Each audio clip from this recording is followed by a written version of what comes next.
Hello, my name is Brianna Johnson. I am currently a senior at South Shore International College Prep, and this year I became an intern at A.L. Taylor and Associates. Because I am in the business and entrepreneurship program, I learned a lot of valuable information that young people should know about the business world. Today, I will be posing some questions for Mr. Ayton Taylor, CPA, to get a better insight on the business and entrepreneurship world. My first question is, in our generation today, as a youth, we love to spend money, but it's not always easy to manage it. What are some ways that we can learn to save and manage our money in efficient ways? Uh, that's a very good question. Now, let me point out a few things. Money is something that people get in a number of ways. But since you're talking about business, I'm going to speak about money coming to you having worked for that money. Okay? So that is some of the ways you can get it. Now, how do you get to work for money? You get to work for money by learning certain things that people want you to do for them so that they will pay you to get that money. So once you get that money now, you want to be able to use it effectively. Now, some people think that using money effectively is to buy everything that they see as soon as they get that money. So what they do, they spend that money. Now, in spending money, that's where you have to be careful. You have to say, am I spending that money on what we call necessities? Necessities are, you have a place to live when you leave your parents' home, you have transportation, maybe initially you might not buy a car, you live in an area where you can take a bus, you might do that, and basically you are going to do one thing with that money. Every time you get a dollar, you never say to yourself, I am going to spend this dollar 100%. You're going to say, and make that clear in your mind, I am going to try to put aside 20 cents out of that dollar. You know why you're going to do that? You're hearing it today. And that is going to make you better and different from the other persons who didn't hear that. What some people hear is that, oh, there is a sneaker over there, go buy it. That's not the way. What you need to do is that you have a pair of shoes on your foot right now, and if somebody doesn't tell you that it is a special shoe, it wouldn't matter. It must be comfortable, it must be clean, and it must be able to go where you're going, and so that you look like a fine young lady when you walk in there.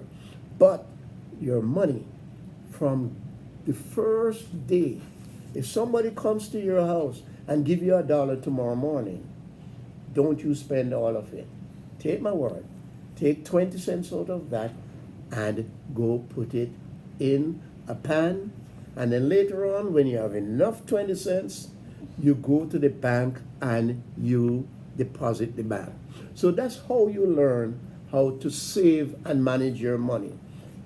Or put it this way, money in must not be exactly the same amount that you spend. Money in must be split, part for necessary consumption and part for savings. And you must work out in your mind that approximately 20% of what you earn should be saved. I'll also give you a little more caution. Because you do not have all the expenses that your parents have right now, it shouldn't be 20%. It should be more like 40%. Later on, after you have other expenditures, then you can come back down to 20%. But savings is how anyone who wants to have an effect on the world later on is going to do that. Okay, thank you. Our second question is, assets are very valuable when wanting to grow your money. What are some of the most valuable assets we should know about and invest in for the future? You kind of ask a question. If you have money, that's an asset. Okay, so now you're saying, what are some of the things that you can do with that money so that you can grow it even more rapidly? I somewhat answered your question a moment ago. You're going to put it aside. But let me give you a little story. If, for example, you're driving in the summer, you will be passing some places where you see some kids have a lemonade stand. Okay? Now, there are some good lemonade stands and there are some bad lemonade stands. And you are saying, I'm going to start off having a lemonade stand.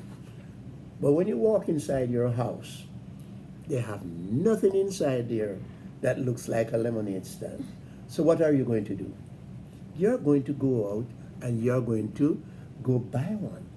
Where do you get that money from? From that savings that you had. So you would go and you would now go purchase a lemonade stand. In other words, money can be used to do several things.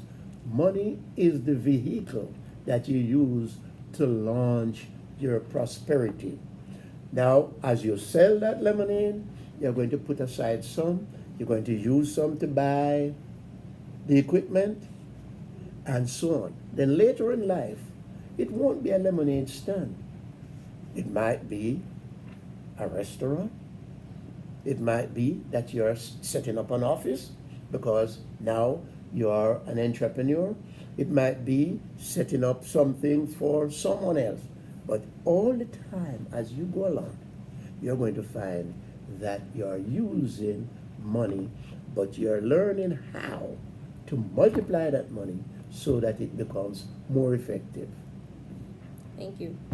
My last question is, what does it mean to diversify your portfolio when talking about investments, and why is it important to do so? Okay.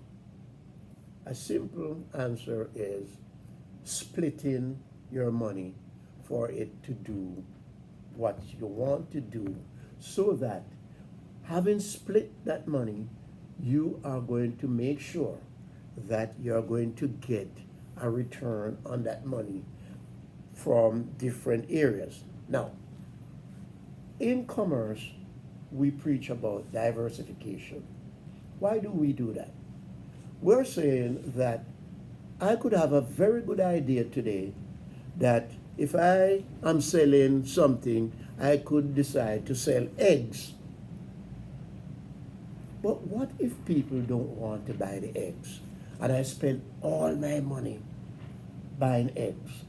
Then they don't buy the eggs from me, and I would have lost all my money. But you were smart. How you said, I will spend some of the money to buy eggs. I will spend some of my money to buy some clothing. I will spend some of my money to do something else.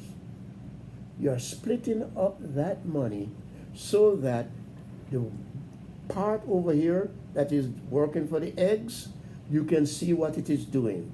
The part over here that is doing for bread, you can see what it is doing.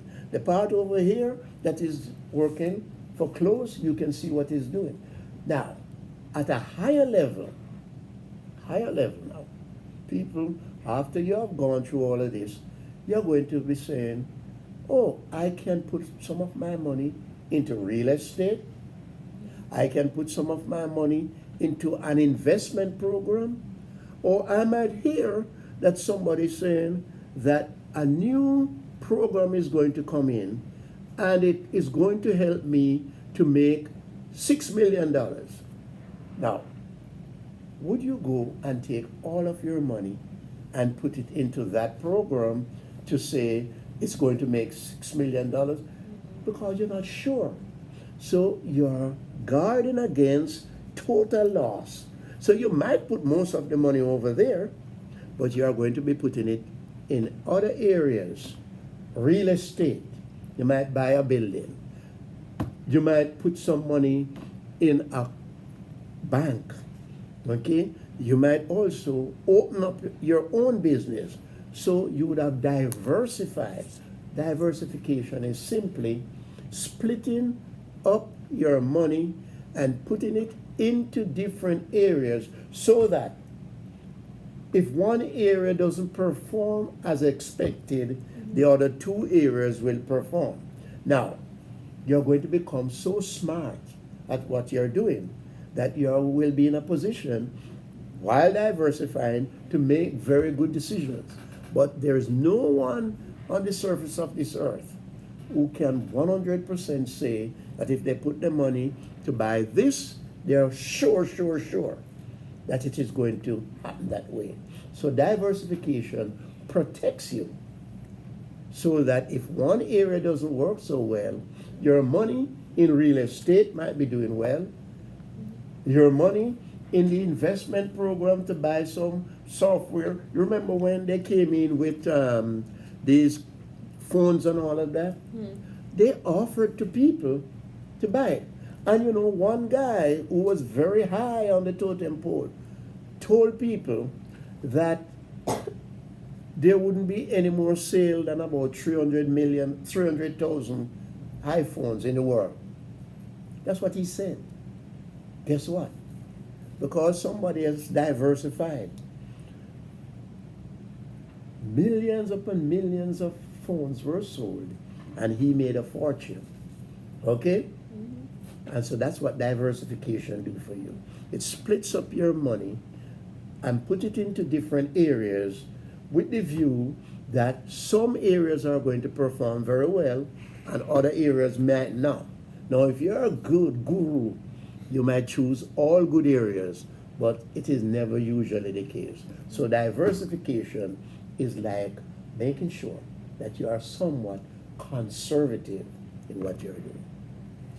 Thank you. That is all of my questions. Thank you guys for watching. And like us on Facebook at A.L. Taylor and Associates. And if you have any questions for Mr. Taylor, give us a call at 773-995-2990.